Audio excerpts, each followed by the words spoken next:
Puji nama Tuhan, Shalom Bapak Ibu Jemaat Tuhan. Ada sukacita pagi hari ini, amin. Kabarnya sehat, puji Tuhan. Saya bersyukur boleh kembali bertemu dengan Bapak Ibu dengan keadaan sehat. Kita bisa kembali bersama-sama beribadah, itu semua karena kemurahan Tuhan, amin. Pagi hari ini kita mau siapkan hati untuk kita merayakan hari kenaikan Tuhan Yesus. Bila kiranya kita berikan yang terbaik untuk Tuhan pagi hari ini melalui pujian dan penyembahan kita. Haleluya.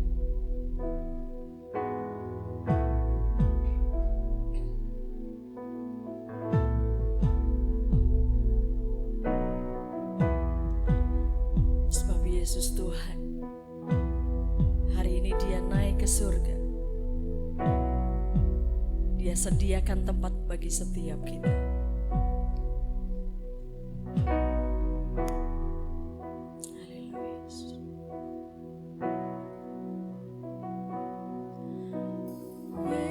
Yesus Tuhan ditinggikan atas segala alam, dimuliakan naik ke surga, berikan Roh Kudus-Nya.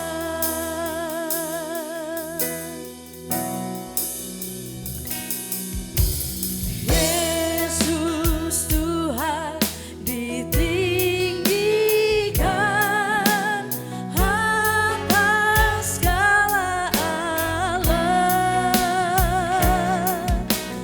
dimuliakan naik ke surga, berikan Roh Kudus-Nya.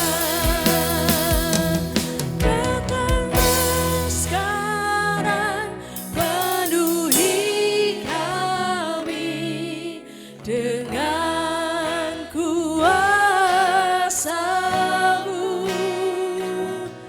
Urapi kami sekarang ini dengan api Roh-Mu.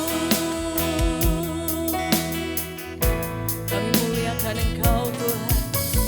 Yesus Tuhan ditinggikan atas segala alam, dimuliakan naik ke surga, berikan Roh Kudus-Nya. Datanglah sekarang, penuhi kami dengan kuasa-Mu. Urapi kami sekarang ini dengan api Roh-Mu. Datanglah sekarang, penuhi kami dengan kuasa-Mu. Penuhi kami sekarang ini dengan api Roh-Mu. Datanglah sekarang, penuhi kami dengan kuasa-Mu Tuhan. Biar Engkau yang mengurapi setiap kami sekarang ini dengan api Roh-Mu. Datanglah sekarang, penuhi Engkau yang memenuhi kami dengan kuasa-Mu Tuhan. Dan Engkau yang mengurapi setiap kami Yesus. Haleluya. Sekarang ini dengan api Roh-Mu Tuhan. Dengan api datanglah.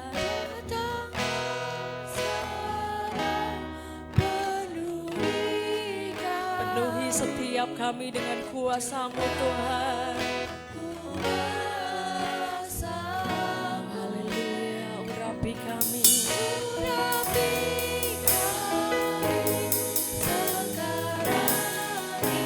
Dengan api Roh. Mari saya undang Bapak Ibu semua untuk bangkit berdiri saat ini. Dan kita mau nyatakan, datanglah.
Kami tahu setiap keberadaan kami Tuhan, itu semua karena anugerah dan penyertaan-Mu Yesus.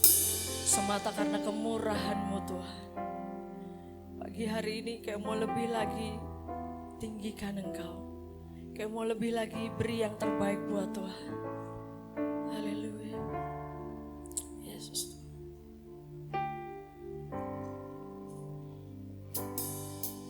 Sanjung Kau di tempat tinggi, sebab Engkau imam besar aku. Ku sanjung Kau lebih dari yang lain Tuhan. Karena kami tahu hanya Kau yang layak untuk kami tinggikan Tuhan. Dan ku datang menyembah-Mu Tuhan.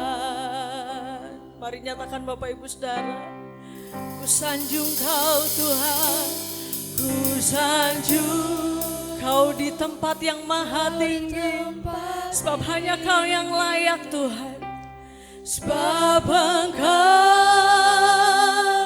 Imam besar agung. Mari sadari saudara, Yesus naik ke surga. Dia sediakan tempat yang terbaik buat setiap kita. Sudah jadi tugas kita untuk kita meninggikan nama Tuhan. Dan kita sembah Tuhan pagi hari. Dan ku datang menyembah-Mu Tuhan. Saya rindu Bapak Ibu Saudara boleh angkat tangannya. Kita mau nyatakan ku sanjung Kau di tempat tinggi Tuhan. Oh haleluya, amin.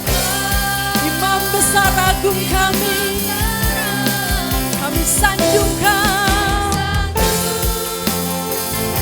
Kau lebih dari yang lain.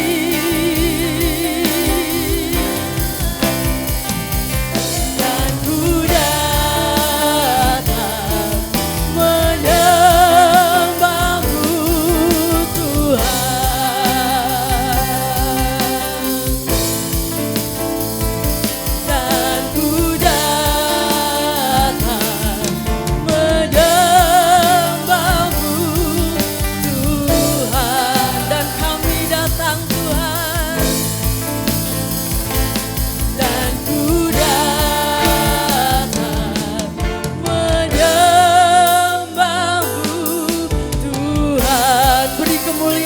Tuhan Yesus. Haleluya. Amin Tuhan. Kami tahu kami mau terus meninggikan dan menyanjung Engkau di tempat yang maha tinggi Tuhan. Sebab hanya Kau yang layak Tuhan. Pagi hari ini kami mau terus menyembah-Mu, kami mau terus meninggikan nama-Mu Tuhan. Biar hanya Engkau saja yang kami agungkan dan kami muliakan. Dalam nama Tuhan Yesus kami buka ibadah kami Tuhan. Haleluya. Amin. Puji nama Tuhan. Sebelum kita meninggikan Tuhan, sebelum kita memuji nama Tuhan, saya rindu Bapak Ibu Saudara, 1 orang temukan 10 orang atau 5 orang. Katakan, aku mengasihimu. Aku mengasihimu, engkau saudaraku di dalam Tuhan. Sebab kita percaya, kita memilih kebenaran, sebab itu adalah pilihanku. Kita memuliakan Tuhan pagi hari dengan sorak-sorai.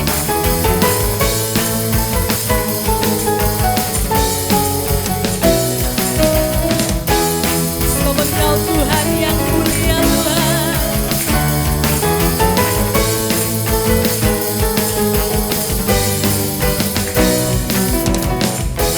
Kau Tuhan yang mulia, turun ke dunia.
Tuhan, tak ingin kompromi, tak ingin lakukan hal yang dapat mendukakan Tuhan. Dukakan hatimu, amin. Tak mau Tuhan, ku hidup di luar kata firman yang telah membebaskan kami dari belenggu dosa. Yesus, kebenaranmu adalah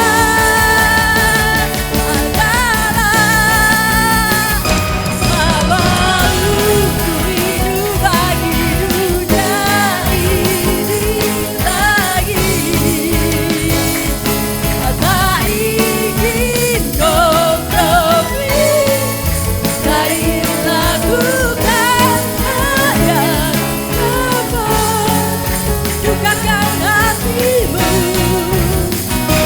Tak mau ku hidup di luar tutur kata firman-Mu yang telah bebaskanku. Yesus, kebenaran-Mu adalah pilihanku. Para papa, para papa, para papa, para papa.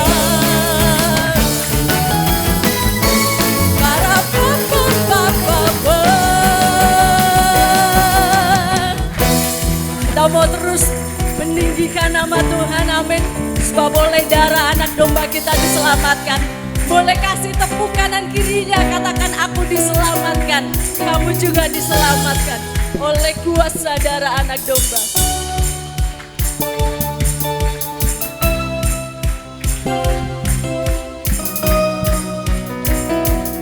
Oleh darah anak domba, oleh kesaksian kita, iblislah dikalahkan, kuasanya dihancurkan oleh darah anak. Saya mau dengar suara jemaat yang dibebaskan oleh setiap kesaksian kita.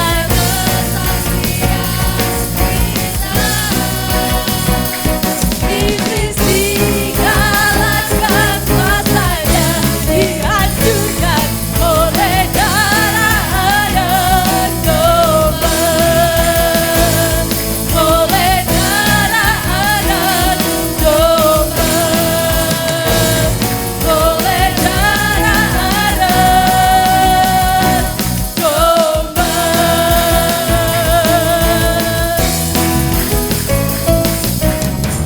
Haleluya, puji nama Tuhan. Saya persilakan Bapak Ibu untuk duduk kembali. Dan saatnya yang terbaik kita mau berikan persembahan untuk Tuhan melalui keuangan kita.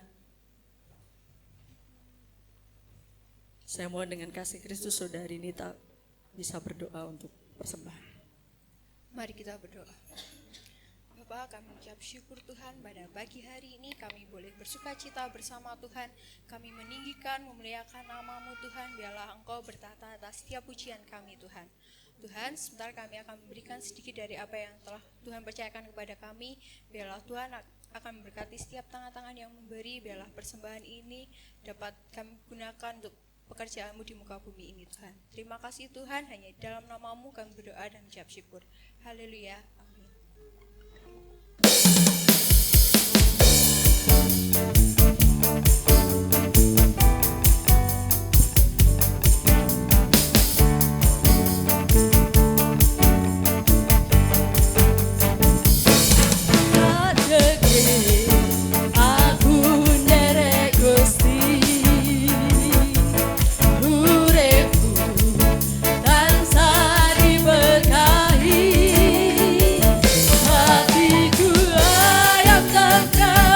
Hatiku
persembahan yang sudah Bapak Ibu berikan, dan saatnya kita akan siapkan hati kita untuk kita terima kebenaran firman Tuhan. Sebab kita punya Bapa yang setia. Dia Tuhan yang tidak pernah meninggalkan kita sedetik. Karyanya sempurna, ajaib. Dia mulia, tapi rela turun ke dunia untuk menebus dosa saya dan saudara.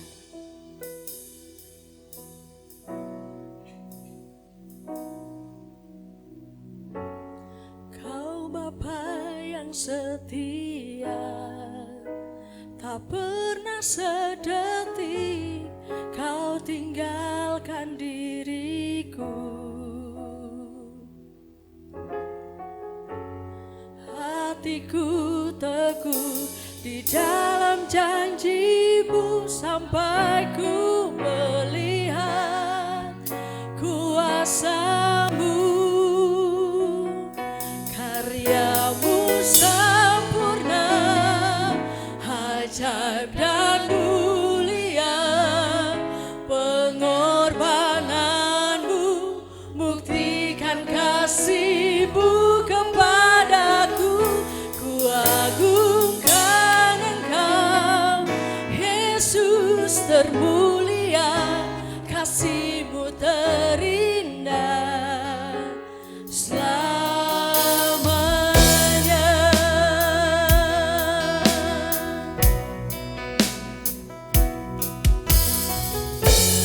Kau Bapa yang setia, tak pernah sedetik kau tinggalkan diriku.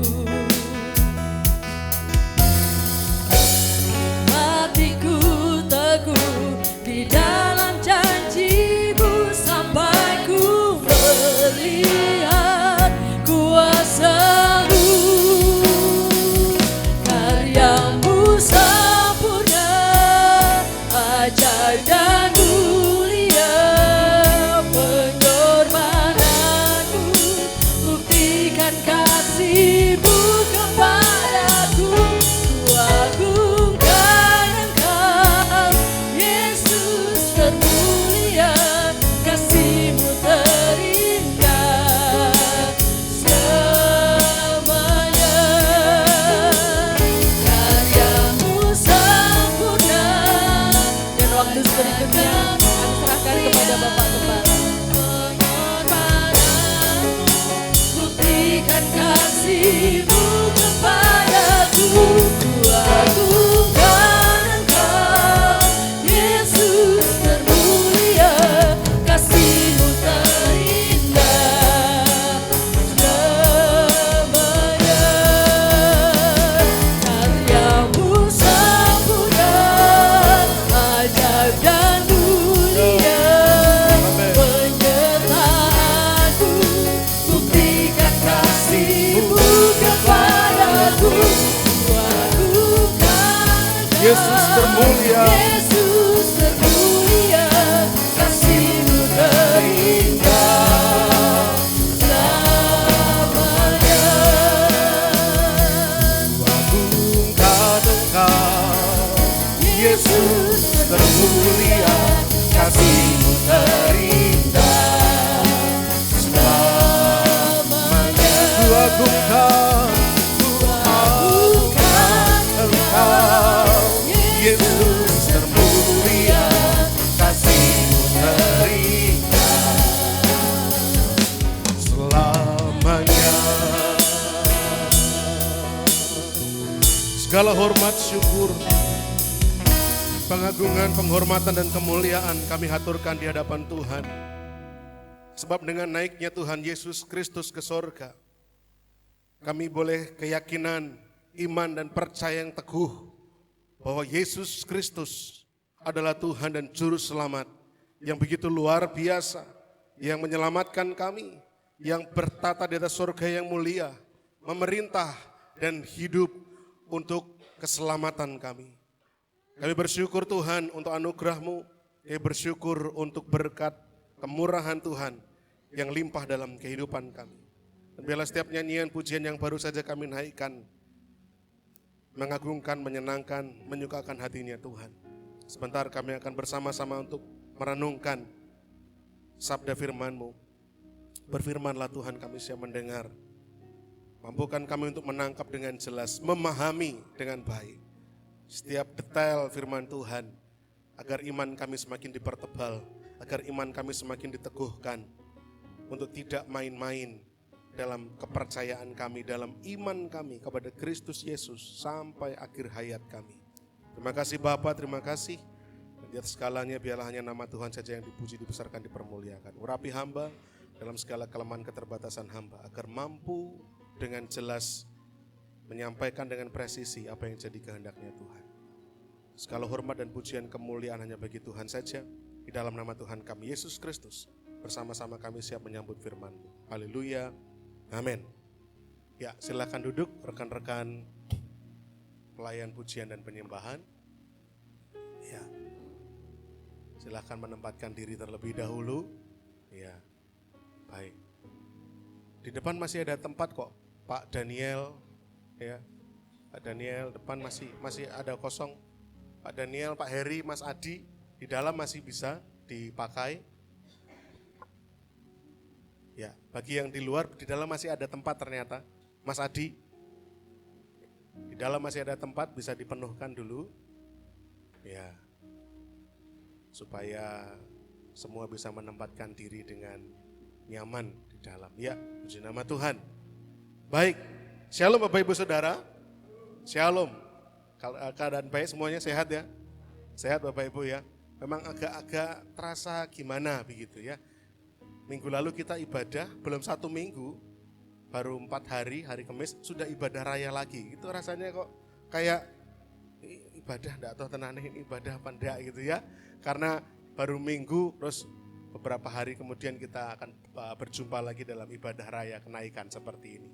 Dan mulai besok malam kita akan rutin selama 10 hari berturut-turut untuk berdoa, ya, memperingati tercurahnya Roh Kudus, pencurahan Roh Kudus bagi orang percaya. Dan setiap hari, dari hari ke hari, kita akan belajar, kita akan terus mendalami firman Tuhan yang boleh kita dengar selama KKR 10 hari.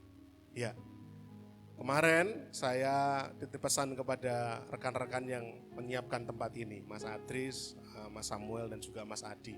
Tolong ditata sedemikian rupa supaya paling tidak bisa muat 80-an orang lah di dalam. Sehingga mohon maaf kalau mungkin Bapak Ibu agak tidak nyaman, kok iki suk-sukan men gitu ya. Supaya bisa muat 80-an orang, karena kalau di luar fokusnya terpecah biasanya kalau duduk di luar. Kalau tidak terpaksa sekali, memang tidak disarankan duduk di luar karena fokus kita mudah terbagi-bagi. Ya, baik, puji nama Tuhan. Bapak Saudara siap untuk mendengarkan firman Tuhan? Ya, kemarin Minggu mendengarkan firman Tuhan.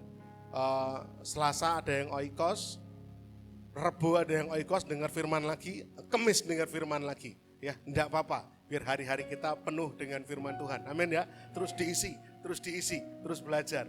Puji Tuhan. Nah, Bapak Ibu Saudara, sebelum saya akan sampaikan pesan pada peringatan kenaikan Tuhan Yesus Kristus kali ini, saya mau mengajak Bapak Ibu Saudara untuk kita bersama-sama merenungkan satu hal. Ya, yang mungkin selama ini mungkin kita juga, oh iya ya, kok baru kepikir gitu ya. Mungkin sempat terlewat oleh perhatian kita, kebanyakan orang Kristen. Bahwa kita sebagai orang Kristen seringkali kurang menghayati tentang kenaikan Kristus ini. Dibandingkan ya, ketika kita memaknai Natal, Jumat Agung dan Paskah. Seringkali momen kenaikan ini seperti menjadi ibadah yang ya ini setahun sekali. Dan urut-urutannya memang begitu gitu. Nanti setelah Jumat Agung, Minggu Paskah, kemudian nunggu 40 hari ada kenaikan Tuhan Yesus Kristus. Tetapi dalam pemaknaannya tidak sedalam ketika kita memaknai yang lain. Tidak seperti peristiwa penting yang lain, Natal, Jumat Agung, Minggu Paskah. Momen kenaikan seringkali kurang diperhatikan, kurang dihayati gitu. Kayak gregetnya itu enggak sekuat Natal sama Paskah gitu. Kalau kita boleh jujur. jawab masing-masing di hati kita masing-masing. Nah, penyebabnya mungkin karena memang momen kenaikan ini sendiri juga belum kita maknai dengan tepat. Sehingga dalam menghayatinya tidak sedalam Natal dan Paskah. Coba kita renungkan sejenak. Natal, Immanuel, Allah beserta kita. Juru selamat lahir ke dunia. Joy to the world gitu kan. Kesukaan bagi dunia.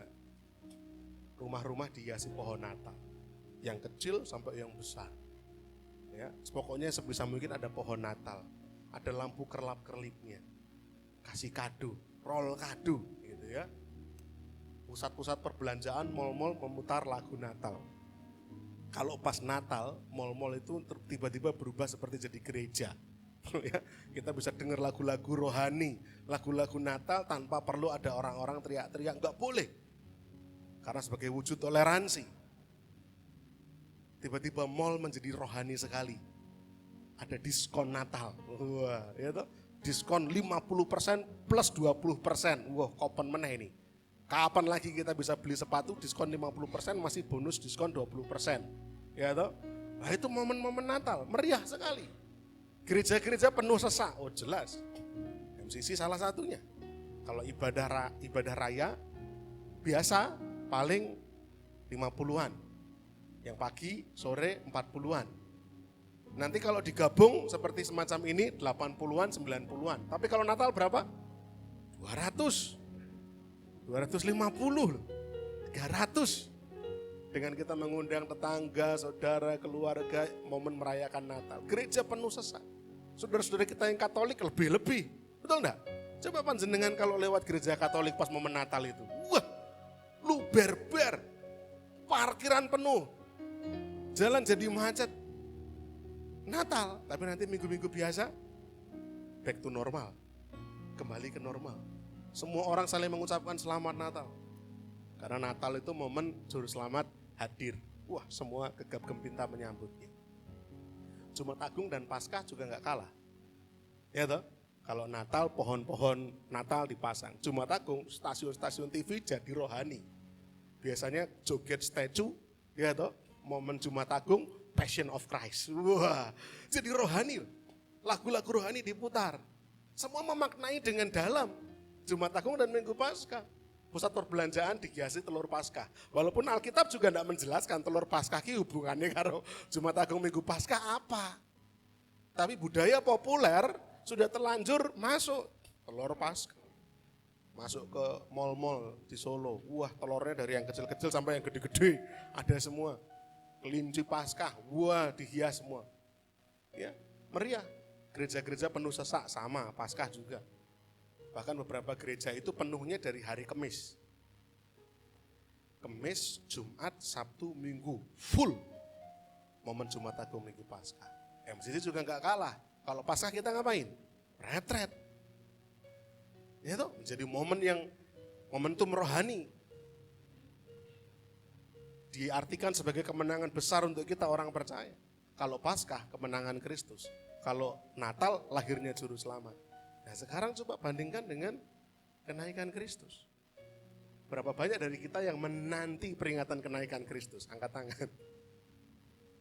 Berapa banyak yang menanti-nantikan? Kalau Natal, tak jamin semua angkat tangan pasti. Berapa banyak yang menanti-nantikan Natal? Wah, angkat tangan. Kenapa? Natal itu biasanya THR cair. Ada amin Bapak Ibu? Yang kerja, ya toh, biasanya Natalan itu kan THR-an. Ya toh, libur panjang untuk anak-anak sekolah. Natal ditunggu-tunggu. Ya, terus Natalannya sendiri meriah. Dinanti-nanti. Paskah juga dinanti-nanti. Tapi seberapa banyak yang menanti-nantikan peringatan kenaikan Kristus? Apakah kita sadar? Coba direnungkan bahwa tanpa kenaikan Tuhan Yesus ke surga, enggak ada Roh Kudus. Karena ketika Tuhan naik, Tuhan berkata, oh, tenang, kamu tidak akan sendirian, kamu tidak akan yatim piatu. Aku akan mengirimkan penghibur, penolong, Roh Kudus. Yesus enggak naik ke surga, enggak ada Roh Kudus. Yesus tidak naik ke surga, gereja nggak lahir. Lu kok bisa? Oh iya, karena ketika Yesus naik ke surga, dalam momen Yesus naik menuju awan-awan, Yesus berkata, karena itu pergilah, jadikanlah semua bangsa muridku.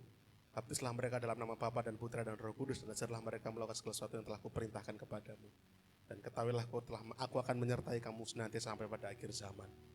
Amanat agung dikumandangkan, mereka menanti pencurahan Roh Kudus dicurahkan, jemaat mula-mula, gereja bangkit, gereja lahir. Dan besok malam, KKR hari pertama, Mas Gren akan menjelaskan hal itu. Bahwa ketika roh dicurahkan, gereja dilahirkan. Tanpa Yesus naik ke surga, gereja nggak lahir Bapak Ibu. Dahsyat lagi, kalau tanpa Yesus naik ke surga, Injil akan tetap tersimpan di Yerusalem. Tanpa peristiwa kenaikan Kristus, tanpa amanat agung disampaikan oleh Yesus, Injil hanya akan tersimpan di ingatan murid-muridnya, tapi tidak tersiar sampai ke bangsa-bangsa. Tapi karena Yesus naik ke surga, Bapak Ibu Saudara dan saya mendengar berita Injil. Kenaikan Kristus itu memiliki dampak signifikansi yang begitu luar biasa, yang sering kali kita lupakan, sering kali kita lalaikan. Kita mau baca ayat yang akan kita pelajari hari ini. Kisah Para Rasul pasal yang kedua, mulai ayat yang ke-32 sampai dengan ayat yang ke-39. Ya, saya penggal-penggal dulu supaya bisa cukup jelas untuk dibaca. Yang sudah ketemu katakan amin. Oh belum ketemu ya. Kisah Rasul pasal yang kedua ayat 32 sampai 39. Sudah ketemu? Ya, Bapak Ibu Saudara boleh baca di Alkitab atau baca di layar ini. Saya akan membaca yang genap. Bapak Ibu Saudara bergantian dengan saya, Bapak Ibu baca yang ganjil. Saya 32, panjenengan 33 dan seterusnya. Kisah Rasul 2 ayat 32 sampai dengan 39, demikian tertulis firman Tuhan. Yesus inilah yang dibangkitkan Allah, dan tentang hal itu kami semua adalah saksi.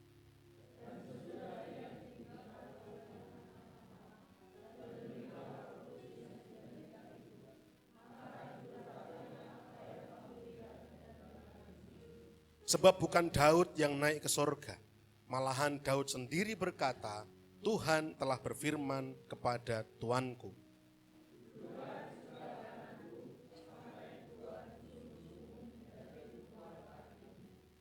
Ya, maaf belum saya next ya. Jadi seluruh kaum Israel harus tahu dengan pasti bahwa Allah telah membuat Yesus yang kamu salibkan itu menjadi Tuhan dan Kristus.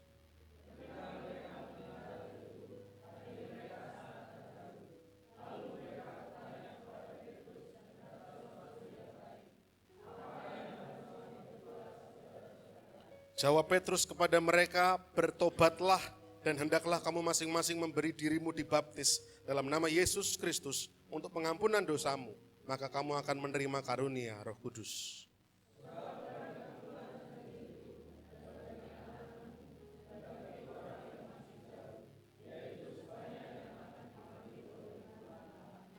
Ya, dari ayat-ayat ini kita akan mencoba memaknai apa pentingnya kenaikan Kristus, seberapa signifikansi, seberapa pengaruh besar yang boleh terjadi dari peristiwa agung Tuhan Yesus naik ke surga. Yang pertama, bahwa kenaikan Kristus menjadi deklarasi ketuhanan Yesus.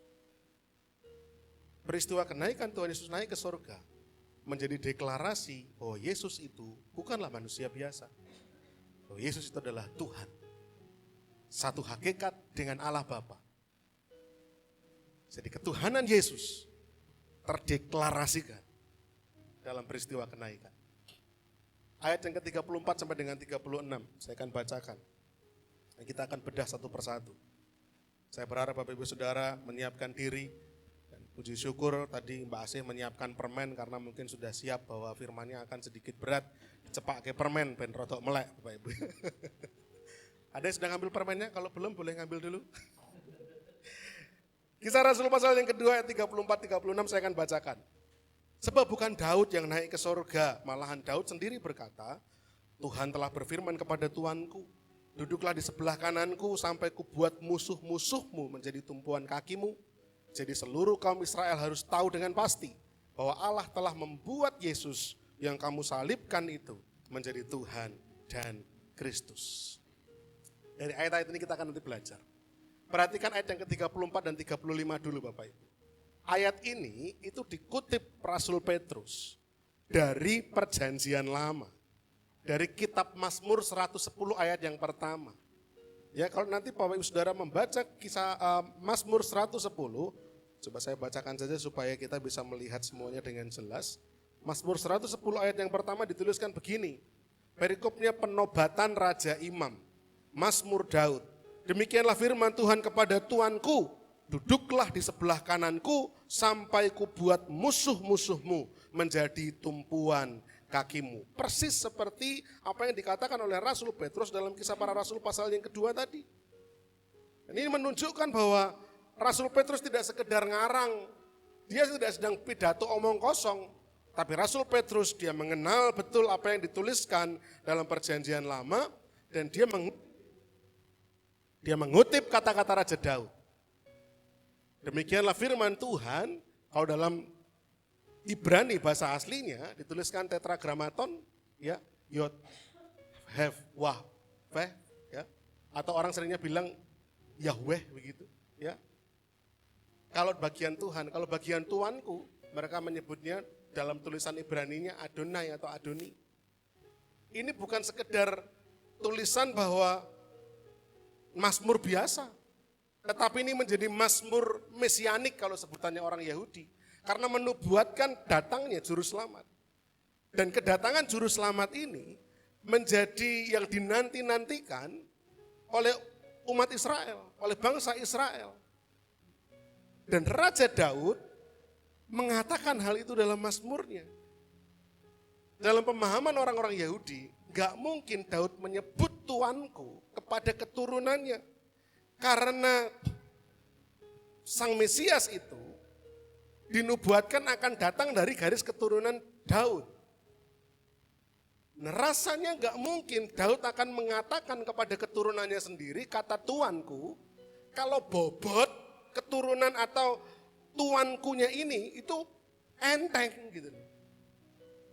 Bahwa Tuhan tetragrammaton, ya, yang orang-orang sering sebut sebagai Yahweh. Kemarin saya ngobrol sama Pak Heri ketika Oikos Colomadu sampai Bulia bilang aku mumet iki Pak Heri karo Pak Daniel ngobrol apa sama Bu Retno bingung gitu kan.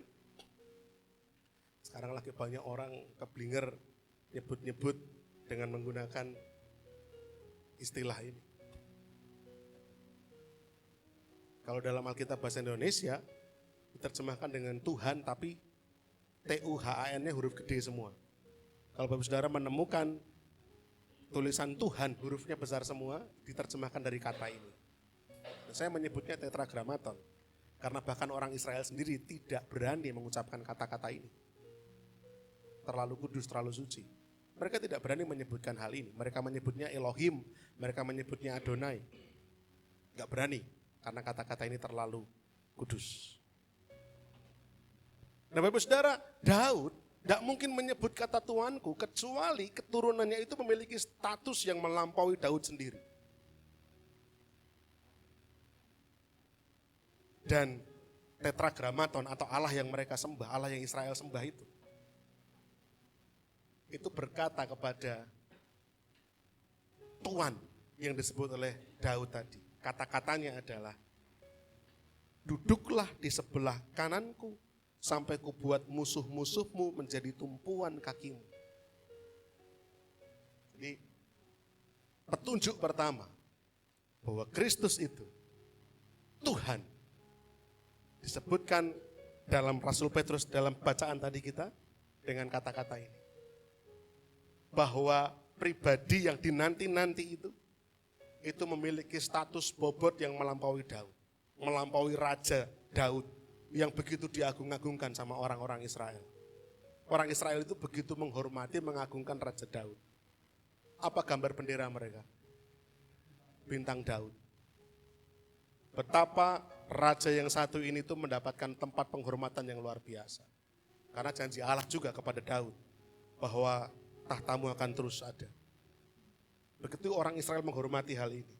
Tetapi bahkan Daud sendiri berkata bahwa Elohim, Allah, Tuhan, berkata kepada tuanku yang disebut sama Daud, duduklah sebelah kananku. Satu dulu Bapak Ibu, pelan-pelan. Yang kedua, kata-kata duduklah sebelah kananku itu sendiri. Ini pun juga seringkali dipelintir, disalah mengerti oleh orang-orang yang gak kenal Tuhan. Nah sekarang kalau misalkan di Alkitabnya orang Kristen dituliskan bahwa Yesus itu duduk di sebelah kanan Bapa dan di sebelah kiri ini sopo neno. Kata-kata ini seringkali dipelintir, dipermainkan untuk menggoyahkan iman percaya Bapak Ibu Saudara.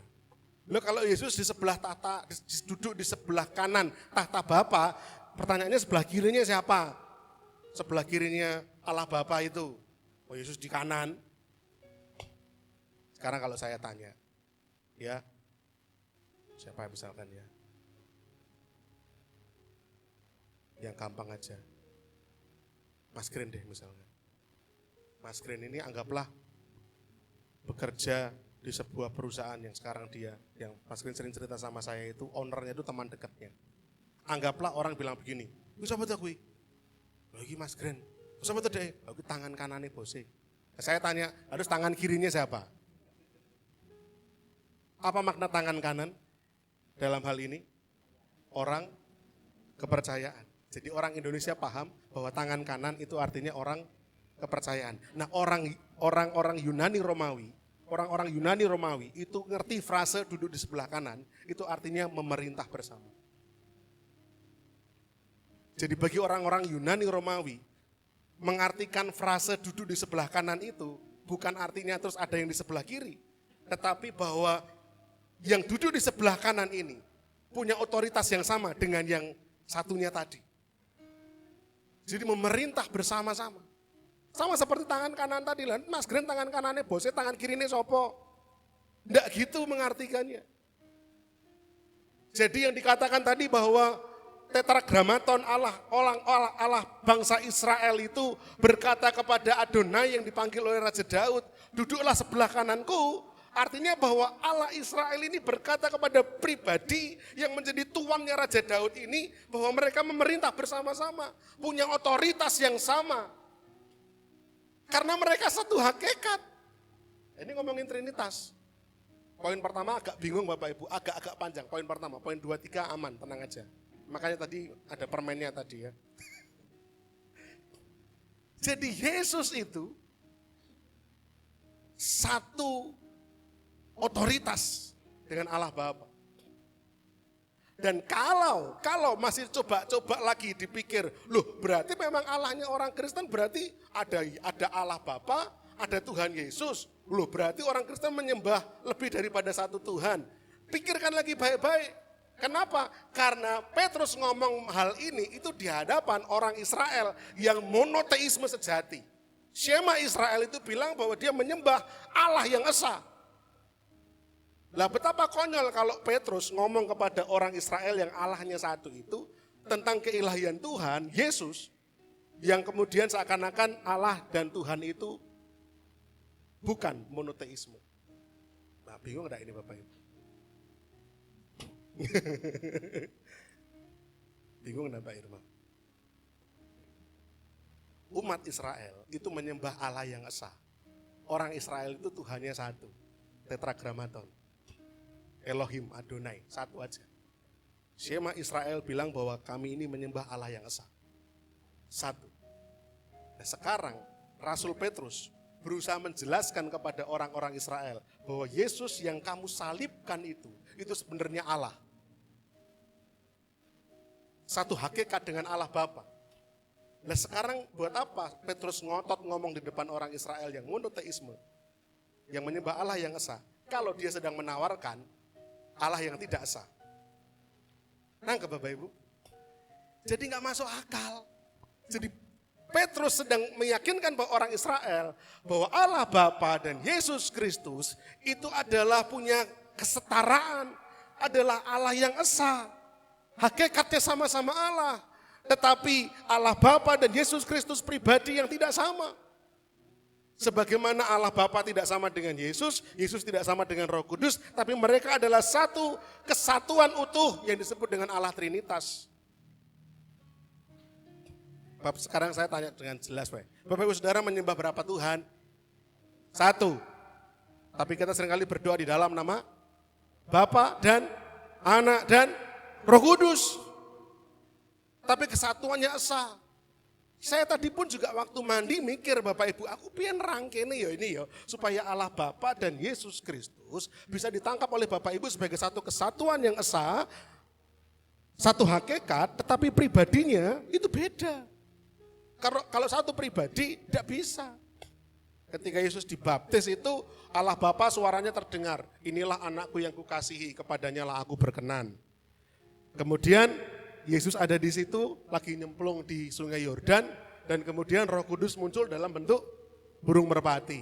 Jadi Allah Bapa, Allah Anak, Allah Roh Kudus, tiga pribadi tapi satu hakikat yang esa dalam ketritunggalannya.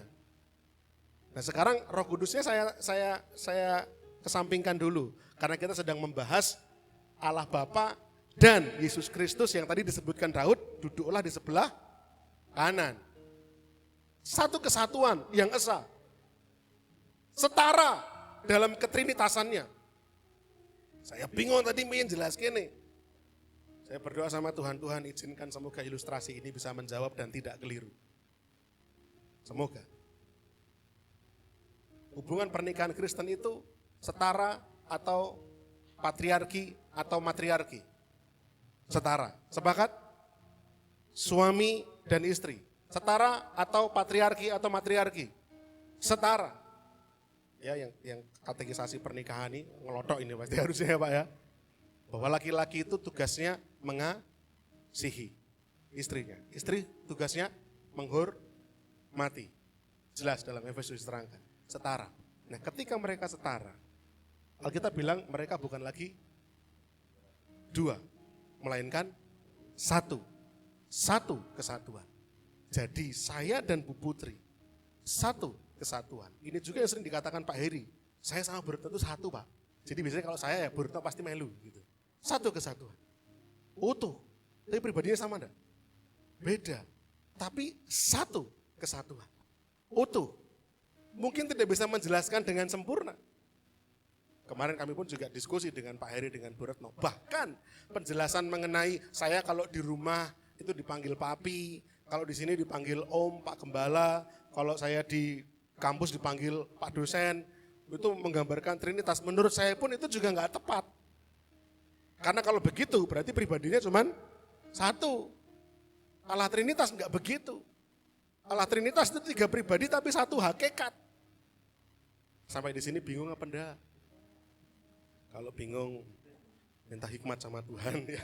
Kiranya Tuhan bisa menjelaskan kepada Bapak Ibu Saudara. Tapi saya mau jelaskan satu hal. Jadi kenaikan Kristus itu mendeklarasikan bahwa Tuhan Yesus yang hidup 33,5 tahun di dunia, 100% manusia, tapi dia juga 100% Tuhan. Dan ketika dia naik ke surga, dideklarasikan, betullah dia itu Tuhan. Jadi memerintah bersama-sama artinya bukan berarti terus duduk sebelah kanan berarti oh itu loro. Satu kesatuan, satu hakikat Allah yang esa.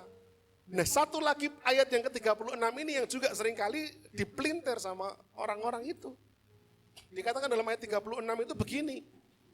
Jadi seluruh kaum Israel harus tahu dengan pasti bahwa Allah telah membuat Yesus. Bahwa Allah telah membuat Yesus yang kamu salibkan itu menjadi Tuhan dan Kristus. Nah ayat ini juga dipakai. Loh berarti kan Yesus itu manusia. Terus Allah membuat Yesus menjadi Tuhan. Ini kalau di teologi namanya teologia Arminianisme Bapak Ibu. Yesus itu manusia, tapi kemudian setelah dia dibaptis, maka dia diangkat menjadi juru selamat. Dan kemudian ketika dia naik ke surga, dia menjadi Tuhan. Dari manusia biasa, diangkat. Arminian. Dan mereka kemudian berkembang ke sini ada Allah besar, ada Allah kecil. Kita meyakini Trinitas itu Allah Bapa tidak sama dengan Allah Anak, tidak sama dengan Allah Roh Kudus, tapi mereka setara dan satu hakikat, satu kesatuan. Kalau Bapak Saudara emang nggak bisa menangkap dengan sempurna sih masuk akal, enggak apa-apa Bapak Ibu. Wong kita ini manusia, otak kita kan terbatas ya. Masa otak yang terbatas ini mau mencoba mengerti Tuhan yang tak terbatas. Makanya mendekati, memahami Trinitas itu bukan dengan logika ya Bapak Ibu, jangan. Tapi memahami Trinitas harus dengan iman. Dengan iman, dengan keyakinan. Tidak usah takut. Ya Tuhan yang akan bantu Bapak Ibu Saudara untuk memahami ini dengan jelas. Ya, kita kembali ke sini. Nah, ini menjadi persoalan, tapi sebenarnya kata membuat itu sendiri, itu kalau diartikan seharusnya menyatakan, bukan membuat. Mendeklarasikan, menyatakan secara publik.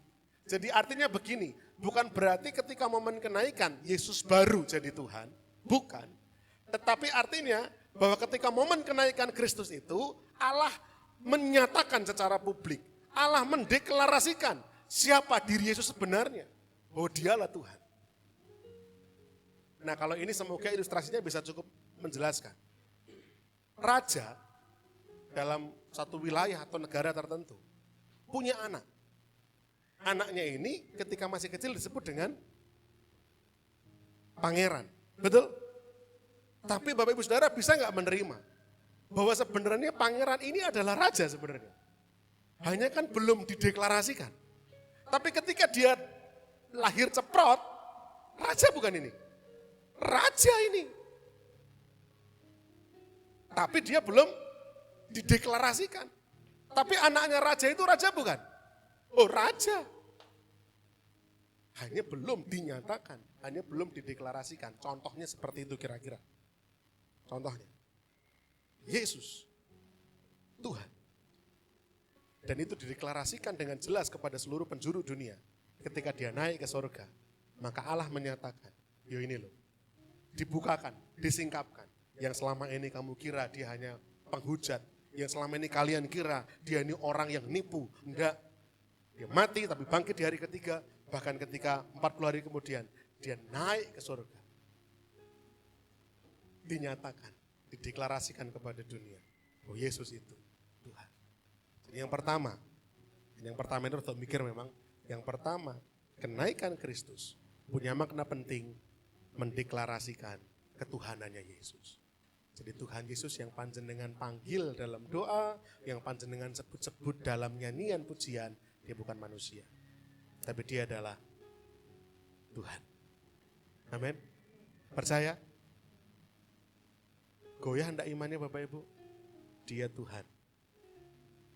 Mantap. Yes. Yesus itu adalah Tuhan. Yang kedua, arti pentingnya dulu dalam kehidupan kita, maaf. Lalu pertanyaannya apakah kita hanya menyembah Yesus sebagai Tuhan atau hanya sebagai tokoh sejarah atau guru moral saja? Kalau memang sungguh-sungguh kita menyembah Yesus sebagai Tuhan kita, tadi kita sudah mencoba memahami bahwa ketika Raja Daud bilang tetragrammaton Allah Israel itu mengatakan kepada Adonai, kepada tuannya Daud, duduklah sebelah kananku, kita memahami bahwa itu adalah Tuhan Yesus Kristus sebagai Tuhan. Kemudian duduk sebelah kanan artinya memerintah bersama-sama. Dan kemudian dikatakan ketika Allah membuat Yesus, bukan membuat tetapi menyatakan, mendeklarasikan, artinya jelas Yesus itu Tuhan. Nah kalau Yesus betul-betul Tuhan, Bapak Ibu Saudara itu menyembahnya sebagai Tuhan yang sebenar-benarnya, atau hanya karena bagian dari sejarah, atau karena Tuhan itu mengajarkan hal yang baik, mengasihi, mengampuni, memberi, dan lain sebagainya. Hanya sekedar guru moral bagi kehidupan kita. Tidak demikian. Penyembahan sejati kepada Yesus bukan dalam bentuk ritual ibadah saja. Ini penyembahan. Tetapi tidak berhenti di sini. Penyembahan kepada Yesus, bahwa Yesus adalah Tuhan, maka bentuknya adalah ketaatan dan penundukan diri. Taat, menundukkan diri. Manusia seringkali dengar kata-kata ini enggak? Manusia itu terbuat dari tanah, tapi seringkali sikapnya itu langit. Itu untuk menyebut manusia, kita ini terbuat dari tanah, lemah, tapi seakan-akan pengen jadi Tuhan. Bukan untuk disembah, tetapi dalam artian untuk dihargai, untuk dihormati, untuk disanjung, untuk diakui. Kalau itu terus kita simpan dalam hati kita belum menyembah Yesus sebagai Tuhan. Kita sendirilah Tuhan dalam hidup kita. Kalau kita tidak bisa mengalahkan perasaan ingin dihargai, ingin dihormati, ingin diakui, ingin disanjung, artinya kita nggak nyembah Yesus sebagai Tuhan. Mungkin Yesus hanya kita jadikan sebagai panduan atau pedoman moral saja. Tapi bukan sebagai Tuhan. Karena kalau Yesus adalah Tuhan dalam kehidupan Bapak Ibu Saudara, maka kita melepas semua rasa ingin dihormati, disanjung, dihargai. Karena itu semua bukan miliknya kita. Itu semua bukan hak kita. Hak pengagungan, penghormatan hanya dimiliki oleh Yesus yang adalah Tuhan. Cross check dalam hidup Bapak Ibu Saudara. Kenaikan Yesus Kristus mendeklarasikan ketuhanannya. Kalau kita sungguh-sungguh menyembah Yesus sebagai Tuhan, tapi masih punya perasaan ingin dihormati, ingin diakui, ingin dipuja dan dipuji, mari kita bertobat bersama-sama. Kita tidak sedang menyembah Yesus sebagai Tuhan, tapi kita sedang menyembah diri kita sendiri. Kalau Yesus sebagai Tuhan, maka kita harus taat dan tunduk pada kehendaknya. Yang pertama. Yang kedua, ini cepat. Kenaikan Yesus juga mendeklarasikan undangan pertobatan dan pengampunan. Yang pertama mendeklarasikan ketuhanannya. Begitu Yesus naik ke sorga, maka Allah menyatakan, sorga mendeklarasikan Yesus inilah Tuhan.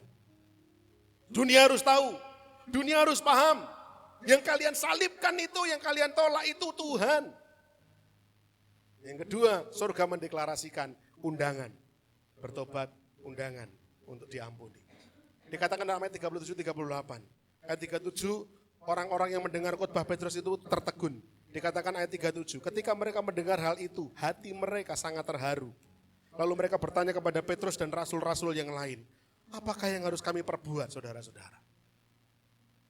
Mendengar berita yang disampaikan Rasul Petrus, orang-orang yang mendengarnya hatinya terharu dan berkata, apa yang harus kami perbuat, saudara-saudara? Jawab Petrus apa? Bertobatlah dan masing-masing memberi dirimu dibaptis dalam nama Yesus Kristus untuk pengampunan dosamu. Undangan pengampunan.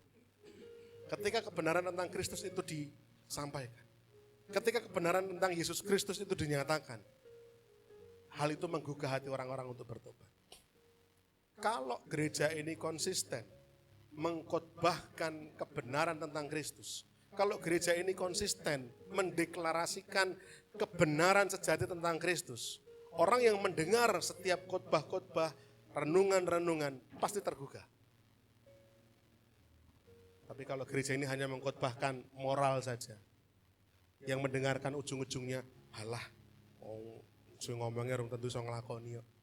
Ketika hanya mengkhotbahkan moral. Apalagi kalau hanya mengkhotbahkan uang. Wah, bojo ngomongi go duit bae. Mengko ngopo to duite? Kalau gereja ini konsisten mengkhotbahkan kebenaran Kristus, akan semakin banyak hati orang yang tergugah untuk bertobat. Sepakat enggak? Sepakat enggak? Paulus bahkan sampai berani bilang gini loh, Paulus ini loh tidak disalib untuk kamu. Yang disalib untuk kamu itu Kristus. Kemarin saya ngobrol sama siapa? Mas Grenkah, saya bilang, kalau sampai ada yang bilang bahwa yang orang MCC orang salah itu. MCC tidak disalibkan demi Bapak Ibu Saudara. Yesus Kristus itulah yang disalibkan untuk keselamatan kita. Perhatian kita hanya tertuju pada Yesus saja. Makanya di persekutuan jemaat mula-mula, mereka tidak pernah meninggalkan yang namanya memecahkan roti.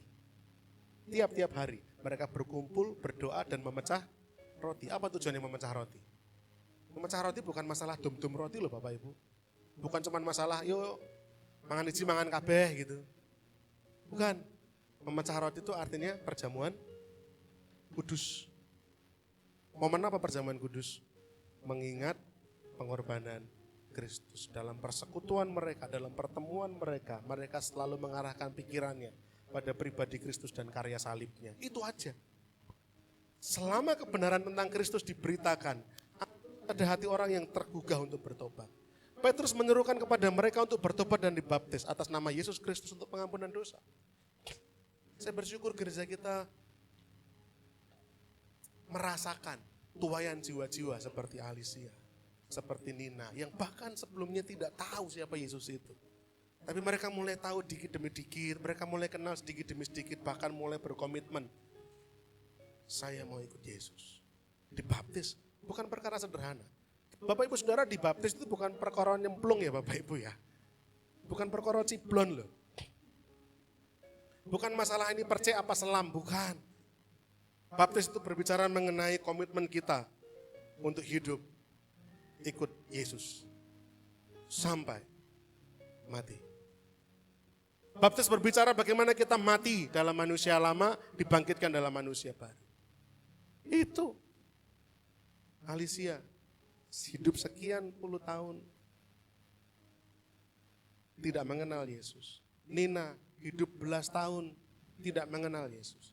Tapi begitu mulai tahu, sedikit demi sedikit dibukakan kebenaran tentang Yesus. Hati mereka tergugah, mereka mulai mengenal, dan mereka mulai ambil keputusan, oke, aku mau ikut Yesus. Ketika kebenaran tentang Kristus dibukakan, hati orang pasti tergugah, responnya apa? Ayo meluani gerejaku, salah. Apa responnya? Bertobat dan dibaptis.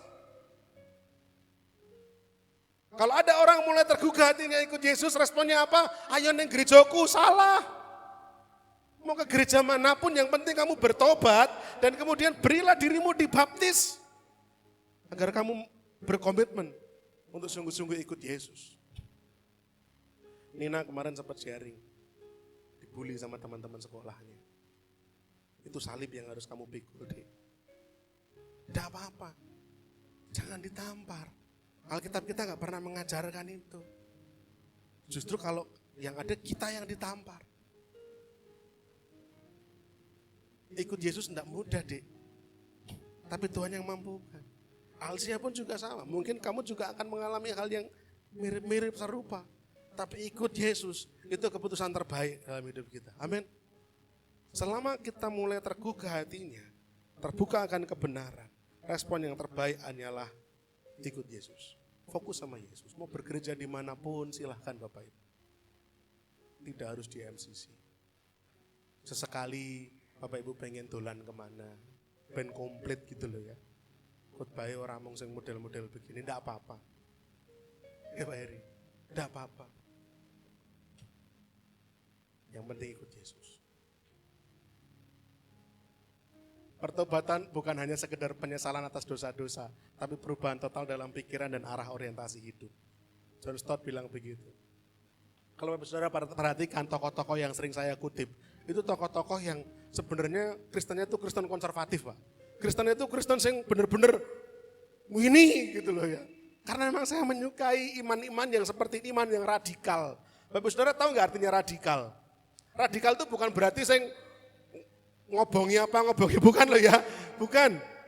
Saya jelaskan kata radikal. Radikal itu bahasa aslinya radix. Radix itu artinya akar. Berarti artinya iman yang sampai akar gitu loh, yang benar-benar inti gitu loh. Inti. Yang asalnya inti itu gini, kalau di gereja, kalau kita mau ibadah, gelangan, musiknya mati, atau masih bisa ibadah enggak? Masih bisa. Listriknya mati, mic-nya enggak berfungsi, bisa ibadah enggak?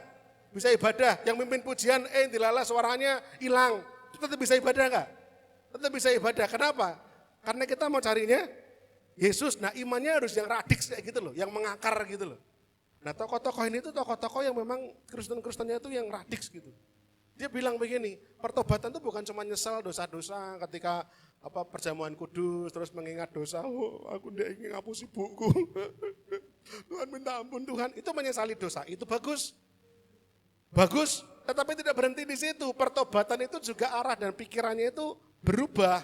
Selama ini ngejarnya dunia, sekarang ngejarnya Yesus. Selama ini ngejarnya wanita, sekarang ngejarnya Yesus. Ya kan Pak, ada loh orang-orang kayak gitu kan.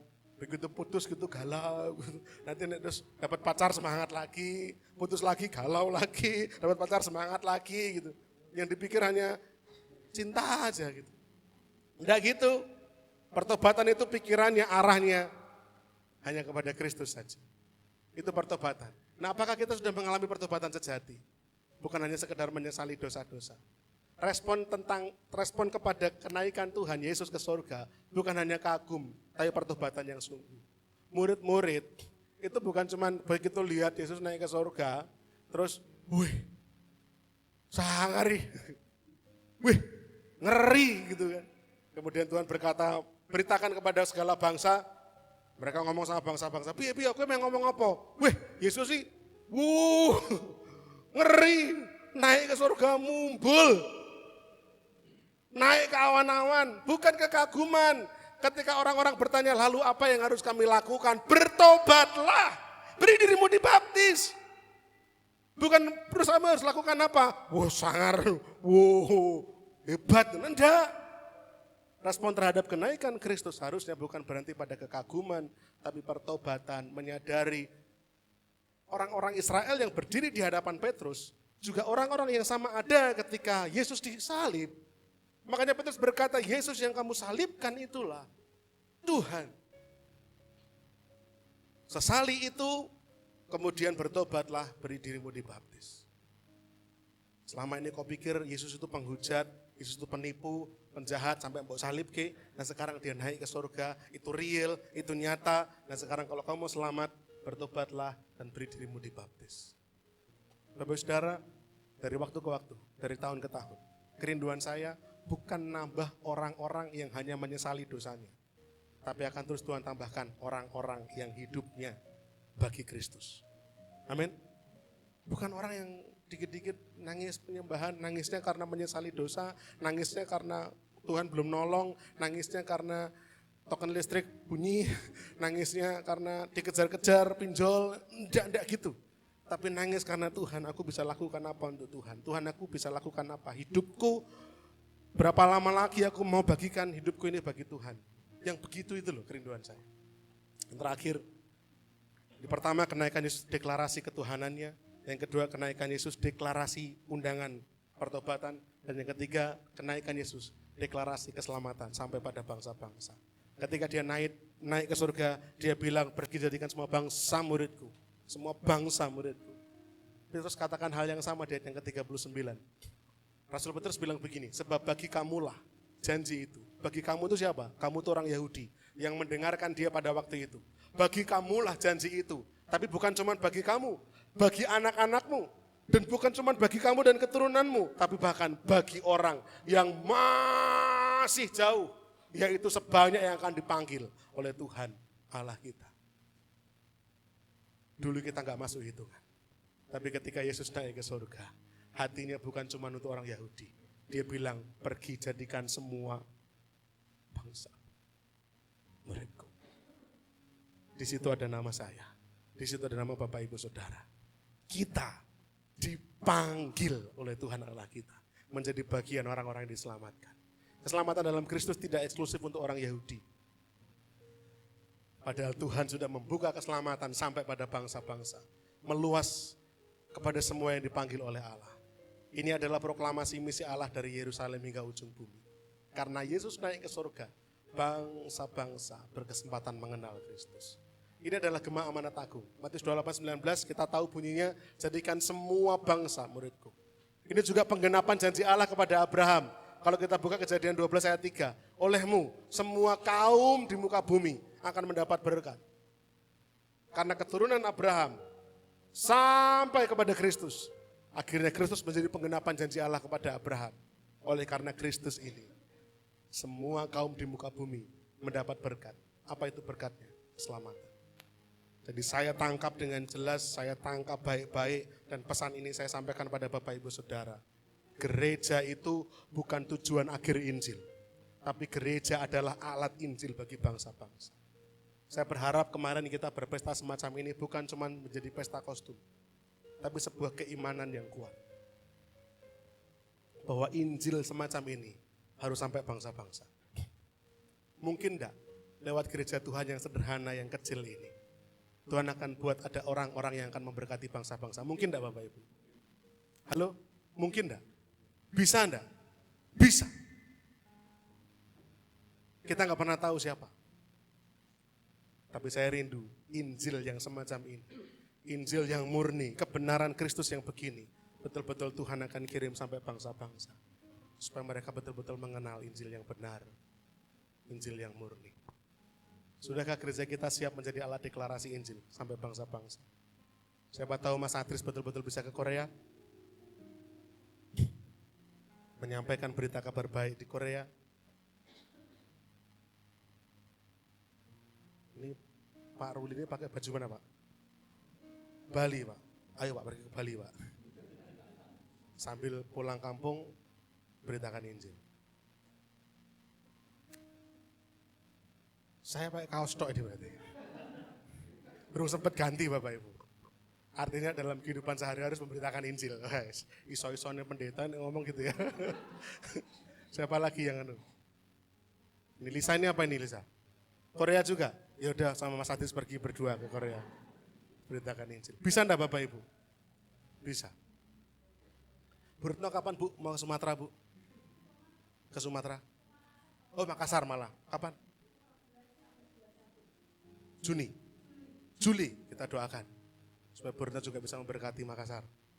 Nah nanti kita bisa kemana? Kemana? Om Lili? Ke Ujung Pandang? Ke Merauke? Kemana saja? Supaya Injil semacam ini. Saya rindu mulut-mulut kita itu menjadi mulut yang bersuara. Jadi Kristen itu bukan Kristen yang menye-menye gitu loh. Tapi jadi Kristen yang militan bagi Kristus. Amin. Tuhan memberkati. Bapak Ibu Saudara, saya tutup.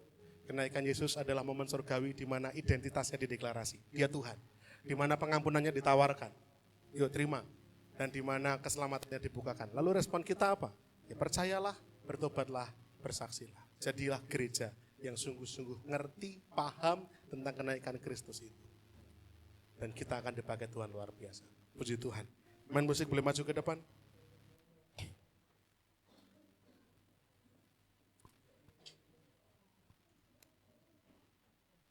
Saya undang Bapak Ibu Saudara untuk kita bangkit berdiri bersama-sama.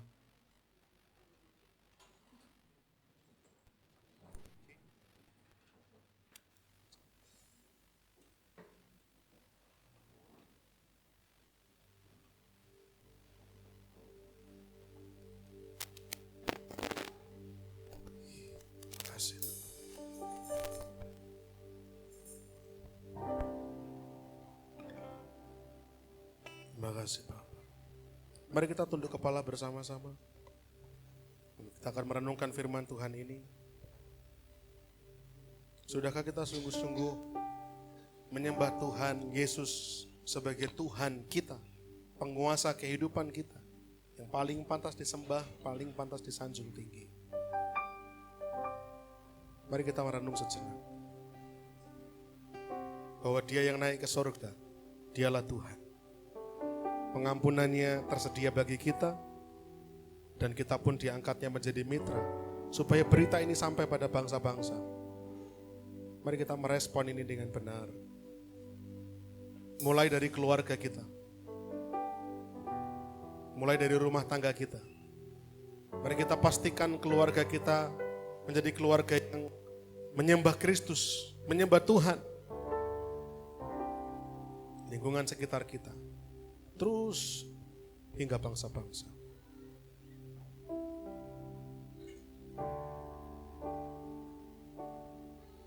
Yesus kau kebenaran yang menyelamatkanku, kau memberikanku hidup dan pengharapan.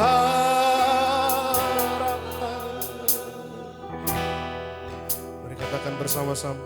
Ku ikut kehendakmu, ku perlu anugerahmu, ku nyatakan janjiku kepadamu.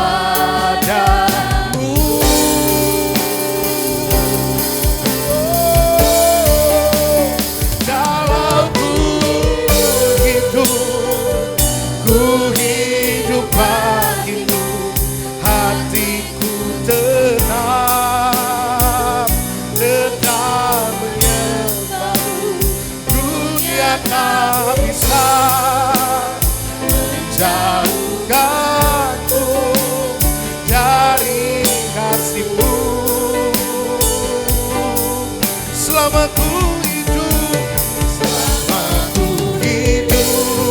katakan bersama-sama.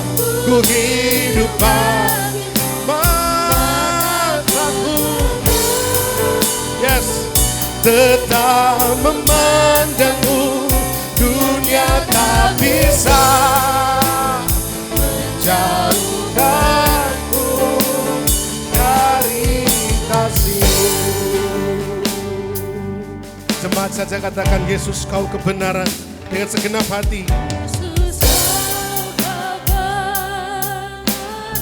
Yes. Mari setiap kita mengagungkan Yesus,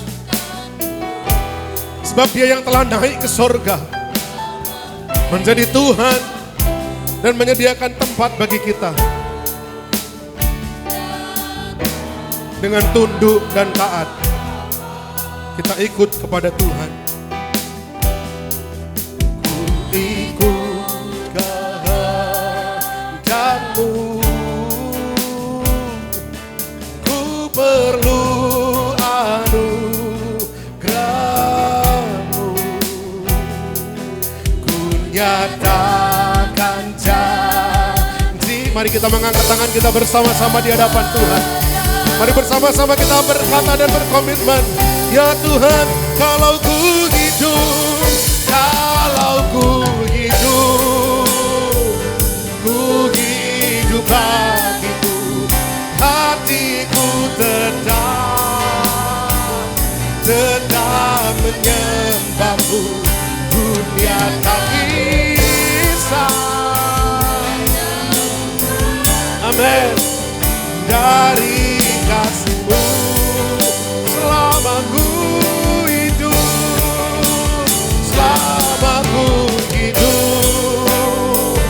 ku hidup bagimu, mataku tetap memandangmu, dunia tak bisa. Ya, ini janji kami Tuhan, ini seruan kami. Kalau ku hidup bagimu, hatiku tetap, ya, sampai selama-lamanya, untuk selama-lamanya, hati kami hanya menyembah Tuhan saja. Kami dan seisi rumah kami hanya menyembah Tuhan saja. Ya Tuhan, ini ikrar kami, ini komitmen kami. Selama ku hidup bagi mataku tetap, yes, dunia tak bisa menjauhkanku dari kasih. Sekali lagi bersama-sama kita naikkan kata-kata pujian ini. Dan saya mohon Ibu Pendeta Retno untuk boleh maju ke depan dan berdoa meneguhkan firman Tuhan.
kesengsaraan, penganiayaan tidak bisa menjauhkan kami dari kasih Tuhan. Karena kasih-Mu terlalu indah, karena kasih-Mu terlalu baik, karena kasih-Mu terlalu besar, karena kasih-Mu terlalu dalam, karena kasih-Mu terlalu lebar, karena kasih-Mu terlalu tinggi bagi kami. Terus Tuhan berkati setiap kami Tuhan. Berkati jemaat-Mu di tempat ini Tuhan. Terus melekat kepada Tuhan. Terus melihat perbuatan ajaib yang Tuhan lakukan. Tuhan berkati Tuhan. Kami juga berdoa untuk Bapak Gembala kami, Bapak Daniel Tuhan. Terus berkat-Mu mengalir, kasih-Mu mengalir, urapan-Mu mengalir bagi beliau Tuhan. Sehingga Tuhan domba-domba yang dipercayakan boleh tergembalakan dengan baik Tuhan. Tuhan kami bersyukur Tuhan pagi hari ini kami melihat bahwa Engkau Allah yang hidup.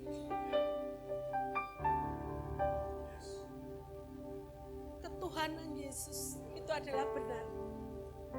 Kami percaya tidak satu pun yang Tuhan lewatkan bagi kami.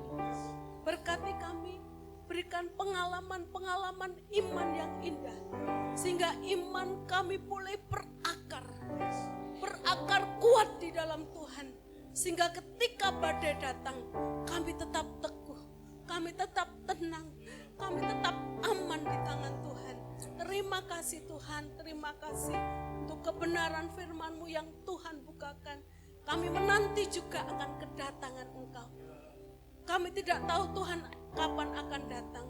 Namun iman kami percaya Tuhan akan datang dari langit, dari surga untuk ke bumi ini. Menyelamatkan setiap kami. Terima kasih Tuhan. Dalam nama Tuhan Yesus kami berdoa dan mengucap syukur. Amin.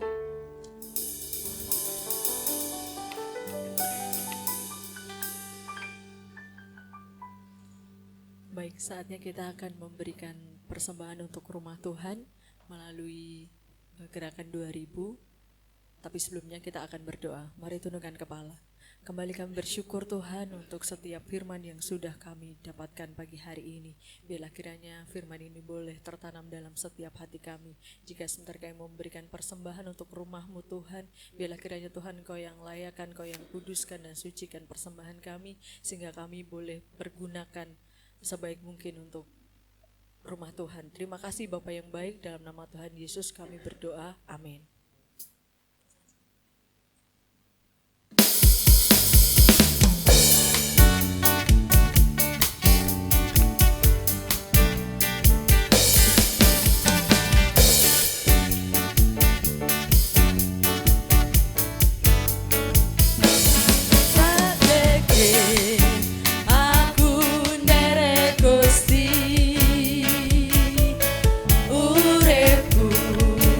Tanpa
lagi terima kasih untuk persembahan yang sudah Bapak Ibu berikan, dan untuk berikutnya kita masuk dalam doa syafaat dan pengumuman akan disampaikan oleh Ibu Arum.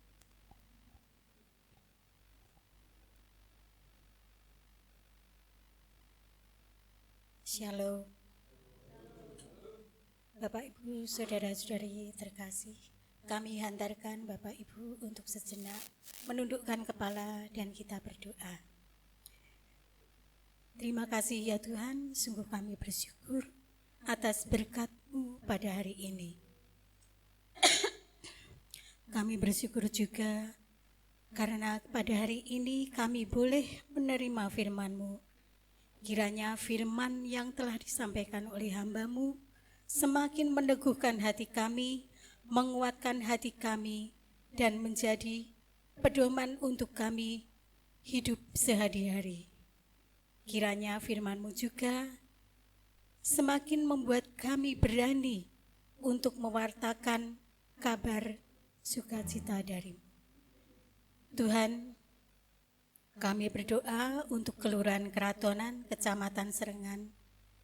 Kami sungguh bersyukur ya Tuhan, karena masyarakat di Kelurahan Keratonan ini boleh menerima kami untuk beribadah di tempat ini. Kami sungguh sangat bersyukur Tuhan. Kami berdoa untuk masyarakat di Kelurahan Keratonan. Kiranya Tuhan berikan berkat kesehatan, dan juga berikanlah kelimpahan atas semua yang akan mereka lakukan dalam kehidupan sehari-hari. Kiranya dalam penyertaan dan berkat-Mu saja. Kami berdoa juga untuk pemilik dari Ruko Maestro di Honggowongso ini. Kami berdoa kiranya Engkau senantiasa memberikan kesehatan dan juga memberikan kelancaran dalam setiap aktivitas dan pekerjaannya. Engkau buat semuanya berhasil, dan kiranya semua yang menjadi teladan dari pemilik ruko ini dapat menjadi teladan bagi orang-orang di sekitarnya, menjadi orang-orang yang bersimpati dan empati kepada orang di sekitarnya. Kami berdoa juga untuk kerinduan kami memiliki gereja yang lebih permanen. Kami percaya Tuhan bahwa Engkau telah menyiapkan segala sesuatunya, menyiapkan dimanapun tempat, juga pendanaan, serta nanti surat menyurat yang akan kami persiapkan untuk gereja kami yang lebih permanen. Kami percaya Tuhan telah siapkan. Kami berdoa juga untuk seluruh jemaat JKI MCC agar terus bertumbuh dan hidup dalam kebenaran Kristus. Kami mohon ya Tuhan, kiranya jemaat JKI MCC menjadi jemaat yang solid, jemaat yang rukun, dan kami bisa bertumbuh dalam gereja ini menjadi gereja yang semakin percaya akan kekuatan nama-Mu dan kekuatan firman-Mu saja. Kami berdoa juga untuk badan-badan misi gereja yang dipakai Tuhan untuk mewartakan Injil ke seluruh wilayah. Kiranya Tuhan berikan kemampuan dan kekuatan dalam menjalani misi Allah. Tuhan berikan kekuatan ketika para misionaris mendapatkan banyak halangan ataupun tantangan. Kiranya Tuhan sendiri yang hadir dan memberi kekuatan dan semangat kepada para misionaris. Kami berdoa juga kepada misionaris, kiranya Tuhan memberikan kesehatan dan juga kecukupan agar dapat menjalankan misinya lebih baik dan menjangkau banyak jiwa-jiwa sehingga nama-Mu semakin dipermuliakan. Tuhan, inilah doa-doa kami Tuhan. Dalam nama Tuhan Yesus kami telah berdoa dan mengucap syukur. Haleluya. Untuk selanjutnya kami akan bacakan pengumuman ibadah sepekan di JKI MCC.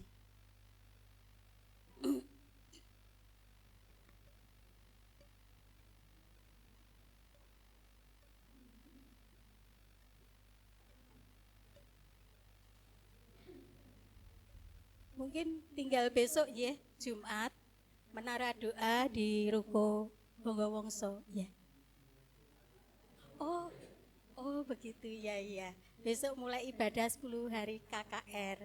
Kemudian untuk Sabtu. Oh oke. Siap. Untuk ibadah raya nggih. Ibadah raya pertama jam 8, kemudian ibadah raya yang kedua jam sore. maaf. Tidak muncul di slide. Ya. Mungkin sudah. Terima kasih. Bu Arum, ya karena Bu Arum kemarin kebetulan pas tidak hadir, ya jadi tidak mendapatkan kabar itu. Bapak Ibu saya ulang bahwa mulai besok malam kita ada ibadah, rangkaian ibadah 10 hari memperingati pencurahan Roh Kudus. Ya, besok hari yang pertama, Jumat, jam 6 sore. Terus berlanjut sampai hari yang ke-9, yaitu hari Sabtu tanggal 7 Juni. Itu terus jam 6 sore terus. Termasuk ibadah raya minggu besok, ini kan Kamis, Jumat, Sabtu, Minggu. Nah, ibadah Minggu adalah ibadah perjamuan kudus, tetapi semua digabung di jam 6 sore. Jadi Bapak Ibu ibadah rayanya hari Minggu jam 6 sore, itu ibadah perjamuan kudus, sekaligus juga KKR hari yang ke-3. Ya, jadi mulai besok akan ada rangkaiannya, ya. Saya bacakan, mungkin ada yang tidak membaca di grup, saya bacakan, barangkali nanti, wah, aku penasaran karo temanya yang ini, nah saya tak datang gitu ya, saya bacakan. Jadi hari ini tadi sudah dibuka dengan ibadah kenaikan Tuhan Yesus, temanya kenaikan Kristus, deklarasi surga. Besok Mas Adi Gren akan menyampaikan firman Tuhan dengan tema Roh Kudus dicurahkan, gereja dihidupkan. Menjadi hari lahirnya gereja. Kemudian hari Sabtu, tanggal 31 Mei jam 6 sore, itu KKR hari yang kedua, Bu Retno akan melayani firman Tuhan dengan tema gereja yang haus akan kebenaran. Ya, bukan gereja yang haus akan pembenaran, ya, membenarkan diri sendiri, tetapi haus akan kebenaran firman. Hari Minggunya ibadah perjamuan kudus sekaligus KKR hari yang ketiga, jam 6 sore, saya sendiri akan melayani dengan tema Kristus menjadi pusat ibadah. Ya, tadi saya sempat singgung sekilas. Kebiasaan jemaat mula-mula adalah memecahkan roti tiap-tiap ibadah. Jadi di dalam ibadah, Kristus dan karya salibnya harus selalu menjadi sentral. Senin, tanggal 2 Juni jam 6, Bu Putri akan menyampaikan dengan tema Roh menyatukan komunitas. Gereja harus terus bersatu, harus terus kompak dan solid. Selasa, tanggal 3 Juni jam 6 sore, Ibu Irma akan menyampaikan firman dengan tema doa yang dinyalakan oleh Roh. Bukan doa yang biasa-biasa, tapi doa yang dinyalakan lewat Roh Kudus yang ada dalam diri kita.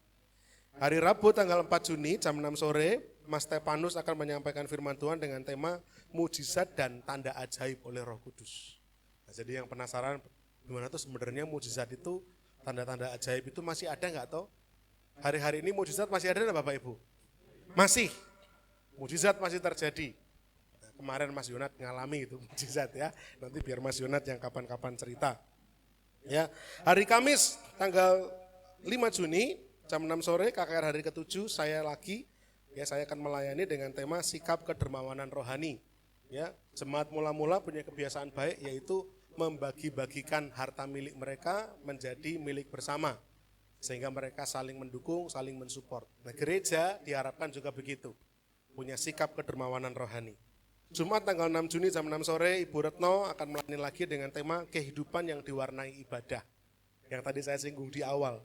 Minggu ibadah, Selasa oikos, Rebo oikos, Kemis ibadah, Jumat menara doa, Sabtu metanek lagi gitu ya. Hidup kok ibadah terus, hidup kok persekutuan. Tapi itulah gaya hidup jemaat mula-mula. Itu gaya hidup orang Kristen yang hatinya berkobar dengan Yesus. Hari-hari dipenuhi dengan ibadah, penuhi dengan penyembahan.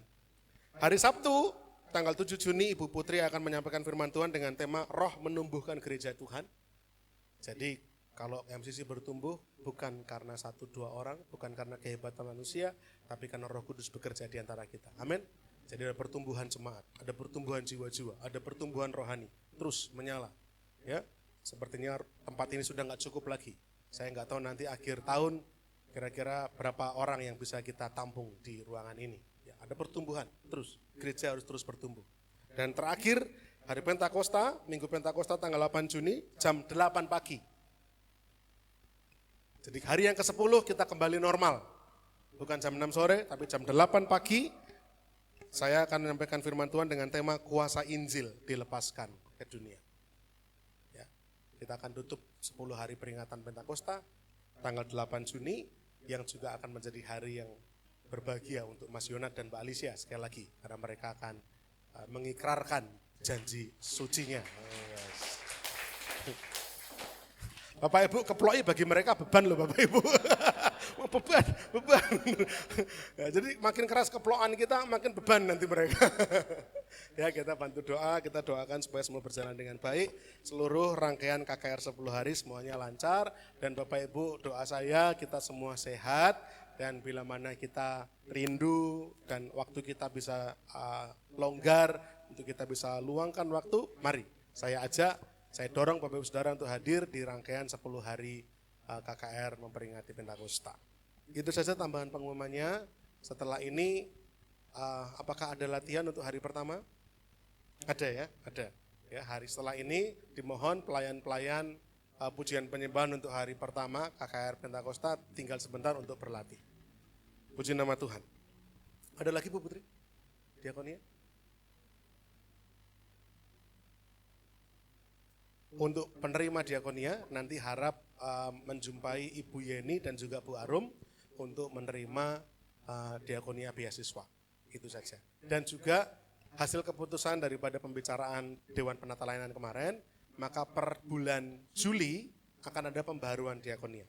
Ya, jadi Bapak Ibu Saudara penerima ataupun yang mungkin rencananya akan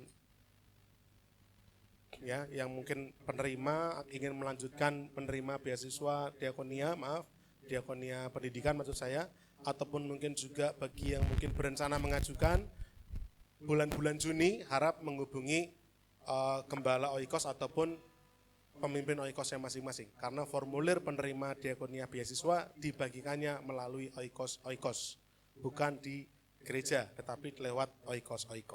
Kenapa demikian? Supaya Bapak Ibu Saudara semuanya bisa terhubung dengan Oikos dan mulai bisa memiliki komunitas-komunitas kelompok kecil yang bertumbuh di dalam Tuhan.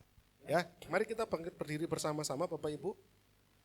Kalau tidak ada pengumuman yang lain, kita akan akhiri ibadah kita pagi hari ini. Mari kita berdoa. Bapa kami yang di sorga, kami berterima kasih dan bersyukur sebab Tuhan begitu baik dalam hidup kami. Kami boleh menjalani ibadah, memperingati kenaikan Tuhan Yesus Kristus ke sorga dengan hikmat. Kami memaknai signifikansi, makna penting Tuhan naik ke sorga. Dan biarlah kiranya firman Tuhan itu sungguh-sungguh tertanam dalam hati kami. Kami rekam, kami pahami, bahkan bisa kami bagikan, kami saksikan kepada orang lain agar mereka pun juga mengenal kebenaran. Terima kasih Tuhan, kami mau terima berkat-berkat yang indah dan terbaik daripada Tuhan. Biarlah kiranya Tuhan memberkati dalam setiap keluarga kami, rumah tangga kami, menjadi rumah tangga yang harmonis, yang penuh dengan kasih. Orang tua dengan anak, anak dengan orang tua, saudara bersaudara, semuanya indah. Saling mengasihi, saling mengampuni, saling memaafkan. Berkati juga pekerjaan tangan kami yang kami kerjakan dengan tekun, dengan teliti, dengan jujur, dengan penuh tanggung jawab. Tuhan berkati, tambahkan agar terus bertumbuh, berkembang, makin hari makin luar biasa. Bahkan boleh Tuhan pakai terus untuk menjadi penghidupan bagi kami, terlebih jadi saluran berkat untuk orang lain. Tuhan juga berkati kesehatan setiap kami semua, kami dalam keadaan baik, dalam keadaan sehat, fit, bugar.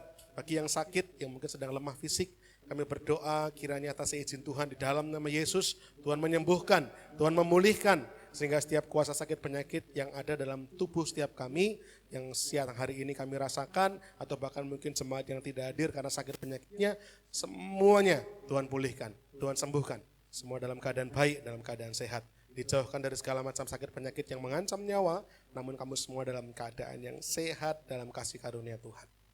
Berkati juga pendidikan anak-anak kami Tuhan.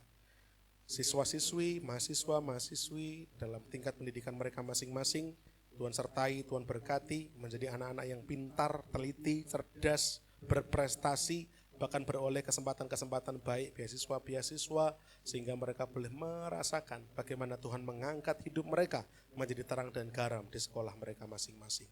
Terima kasih Bapak, aktivitas selama KKR 10 hari, ibadah setiap jam 6 sore terus Tuhan berkati, Tuhan menjagai, bahkan Tuhan terus mengurapi, mencurahkan dengan luar biasa, agar setiap kami yang hadir doa dan ibadah KKR 10 hari ini, kami boleh terus berkobar-kobar, berapi-api mengiring Yesus, bahkan menyerahkan hidup kami untuk Tuhan pakai, menjadi pewarta-pewarta berita pendamaian.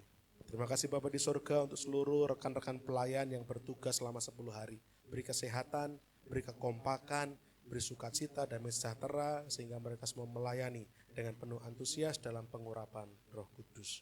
Sebentar kami akan pulang. Penjagaan penyertaan-Mu Tuhan kami perlukan, Tuhan lindungi dan jagai, jauhkan dari mara bahaya, jauhkan dari kecelakaan, dan pertemukan kami kembali besok untuk ibadah rangkaian KKR 10 hari di tempat ini. Terima kasih Bapak di surga, juga untuk tim pengamanan, baik dari Polsek, baik dari Babinsa, baik dari Linmas, yang mungkin hari-hari ini juga ada membersamai kami, turut mengamankan. Tuhan juga memberkati mereka, supaya mereka semua dalam keadaan baik, dalam keadaan sehat, dan berkat-berkat Tuhan dicurahkan atas mereka juga. Terima kasih Bapak, dan kami akan bersama-sama menerima berkat-berkat daripada-Mu. Mari jemaat Tuhan, kita mengangkat kedua tangan kita dengan iman dan percaya, dan menerima berkat-berkat Tuhan. Kiranya Tuhan memberkati engkau dan juga melindungi engkau. Tuhan menyinari engkau dengan wajah-Nya, memberi engkau kasih karunia-Nya. Tuhan menghadapkan wajah-Nya kepada saudara dan memberi saudara sekalian damai sejahtera. Sebagai murid-murid Kristus, mari kita pergi dengan keberanian yang dari Tuhan, memberitakan kabar baik, mengasihi dengan kasih Kristus, melayani dengan kuat kuasa Roh Kudus. Kiranya berkat daripada Allah Bapa, cinta kasih kemurahan, kasih sayang Tuhan kita Yesus Kristus, dan juga persekutuan bersama Allah Roh Kudus senantiasa dicurahkan dalam hatiku dan hatimu, mulai pagi hari ini sampai Maranatha, Tuhan datang kedua kalinya. Di dalam nama Tuhan kami Yesus Kristus, kami menaikkan syukur dan juga doa kami. Haleluya. Amin.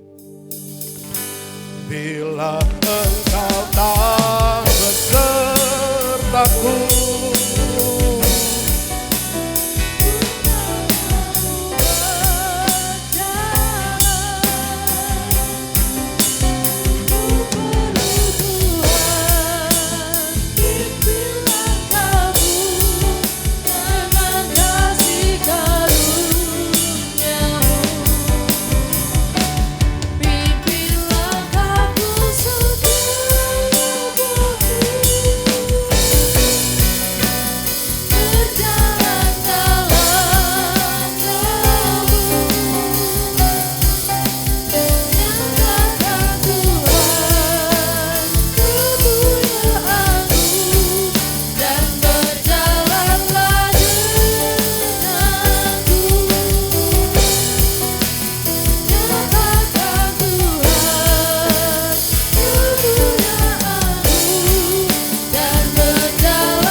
Selamat pulang, Tuhan Yesus memberkati.